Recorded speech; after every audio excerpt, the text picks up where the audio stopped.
മക്കളെ, ഇങ്ങനെ ഒരു ചോദ്യം നിങ്ങൾ പാഠപുസ്തകത്തിൽ കണ്ടിട്ടുണ്ടാവില്ലേ? നോക്കൂ, നിങ്ങള് ആശയ വ്യത്യാസം കണ്ടുപിടിക്കാനാണ് പറഞ്ഞിരിക്കുന്നത്.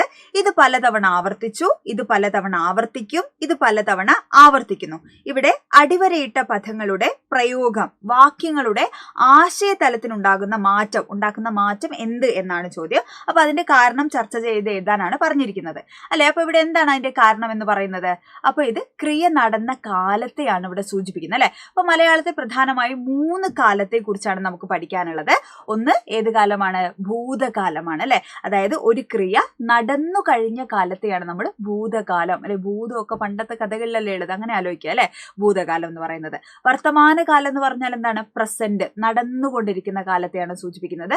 ഭാവി കാലം വരാനിരിക്കുന്ന കാലത്തെ അല്ലെ. ഒരു ക്രിയ നടക്കാനിരിക്കുന്ന കാലത്തെ, ഒരു ക്രിയ നടന്നു കഴിഞ്ഞതിന്, ഒരു ക്രിയ നടന്നുകൊണ്ടിരിക്കുന്നതിനാണ് എന്ത് ചെയ്യുന്നത്?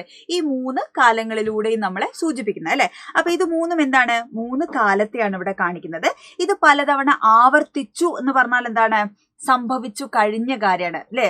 എന്താണ്? ഇത് പലതവണ ആവർത്തിച്ചു അല്ലെ, ആവർത്തിച്ച് കഴിഞ്ഞ കാര്യമാണ്. അപ്പൊ ഇതേതാണ്? ഭൂതകാലമാണ് അല്ലെ, സംഭവിച്ചു കഴിഞ്ഞു. ഇത് പലതവണ ആവർത്തിക്കും എന്ന് പറഞ്ഞാൽ എന്താണ്? അല്ലെ, ആവർത്തിക്കാനുള്ളതാണ്, ഭാവിയിൽ നടക്കാനുള്ളതാണ് അല്ലെ. അപ്പൊ അതേത് കാലമാണ്? ഭാവി കാലത്തെ സൂചിപ്പിക്കുന്നതാണ്.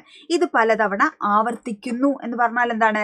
നടന്നുകൊണ്ടിരിക്കുന്നതിനെ സൂചിപ്പിക്കുന്നതാണ്. അപ്പൊ അതേതാണ്? വർത്തമാനകാലമാണ് അല്ലെ. അപ്പൊ ഇതേപോലെ പാഠപുസ്തകത്തിൽ നിന്ന് മറ്റു ഉദാഹരണങ്ങൾ കണ്ടെത്താൻ പറഞ്ഞിട്ടുണ്ട്.